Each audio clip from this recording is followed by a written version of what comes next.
All right, let's start where we left off with our day 2 notes of improper integrals. If I think about this integral from 0 to 27, if I think about 27 here, 27 is going to produce this vertical asymptote in my function, so I need to deal with it in the same way I did other things with the improper integrals. So I'm going to let limit as b approaches 27, again from the left this time since we're going from 0 to 27, of the integral from 0 to b of dx over cube root of 27 minus x dx. So I'm going to think about rewriting this as the limit as b approaches 27 from the left from 0 to b. And I'm going to rewrite this as 27 minus x to the negative 1/3 dx. We're going to need an adjustment of negative 1 inside and a negative 1 outside before we can actually integrate. So I'm going to come down here.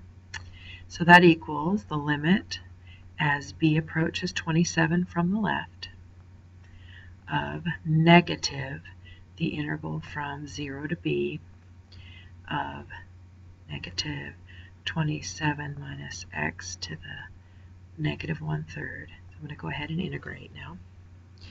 We get limit as b approaches 27 from the left of negative. This integrates into 27 minus x to the 2/3 power. Divided by 2/3 means multiplied by 3/2. And we're going to go between 0 and b. Applying the fundamental theorem then leads me to limit as b approaches 27 from the left of negative 3/2.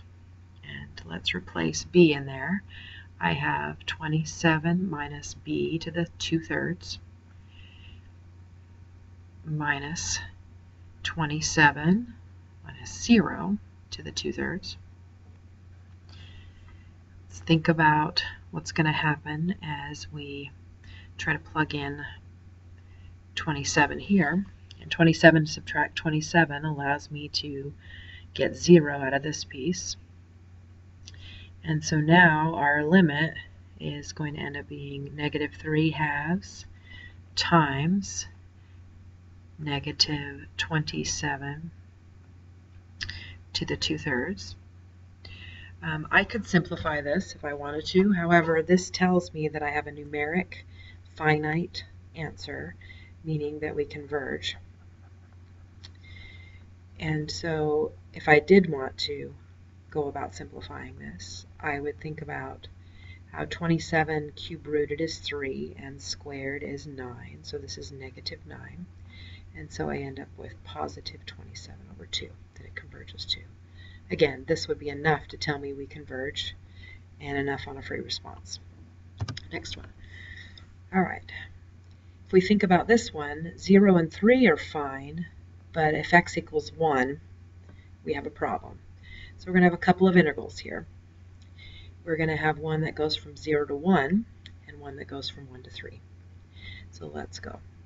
Limit as we're going to go from 0 to 1. So I'm going to say b approaches 1 from the left of the integral from 0 to b. I'm going to go ahead and write this as x minus 1 to the negative 2/3. And then I'm going to end up adding the integral with another limit. Limit as a approaches 1 from the right of the integral from a to 3 of x minus 1 to the negative 2/3 dx. Okay, let's do the integration. We have limit as b approaches 1 from the left. This integrates into x minus 1 to the positive 1/3 multiplied by 3 because we've divided by a 1/3, evaluated between 0 and b. This piece is going to be limit as a approaches 1 from the right, and this one also integrates into x minus 1 to the 1/3 multiplied by 3, this time evaluated between a and 3. Let's apply the fundamental theorem. So we've got the limit as b approaches 1 from the left of 3 times, this would be b minus 1 to the 1/3 minus 0 minus 1 to the 1/3. We'll come back to that in a minute. Adding the limit as a approaches 1 from the right, and this time we are going to have 3 times 3 minus 1 to the 1/3 minus a minus 1 to the 1/3.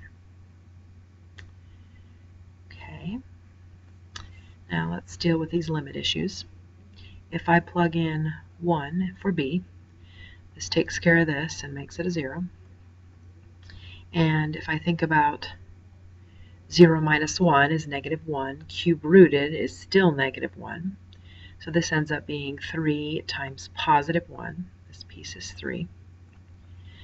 This piece, if I'm letting a be 1, I'm going to have this piece go to 0. And I have the cube root of 2 here, so this would be adding on 3 times the cube root of 2. Again, all we can do is write that, but know that we have a finite answer, so we converge. Finally, the last example, I believe, has, again, another region that's let R be the unbounded region in the 4th quadrant between the graph of f and the x-axis, and let's find the area of R. So let's go back to our calculator and graph 2 natural log of x and look at the appropriate region. So we're going to go to y equals and clear what we had in there. 2 natural log of x, 2 natural log of x, and again we already zoomed 6, so I'm going to go ahead with that.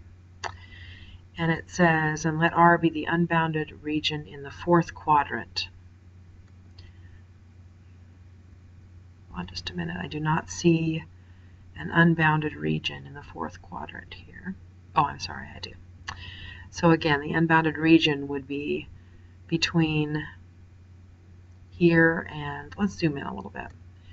So zoom in, and I'm going to enter here and see what I'm going at. So it looks like the region here that goes off with that asymptote, looks like to me.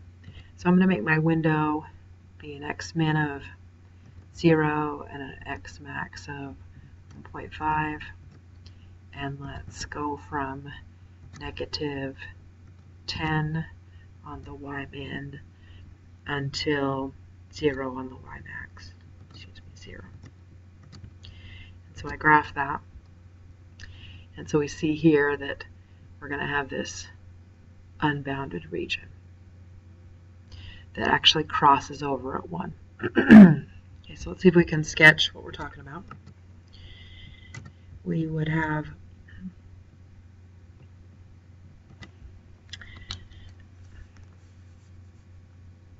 the region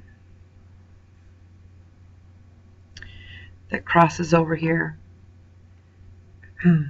at natural log of 1 is 0, and so at x equals 1 we're crossing, and then it goes off this direction towards its asymptote, and we are talking about rotating, or just area, excuse me, find the area of R. Okay. So we need to find the value of that area between 0 in this case and 1. So our area would equal the value of the integral between 0 and 1 of, again, length times width would be, we could say, if we drew a little rectangle in here, we could say, again, the width is dx, and our length would be 0 minus the 2 natural log of x.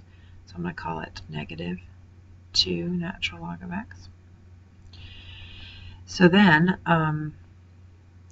we would realize that if I try to plug in 0 in here, it's not in the domain, and so I have to involve a limit here.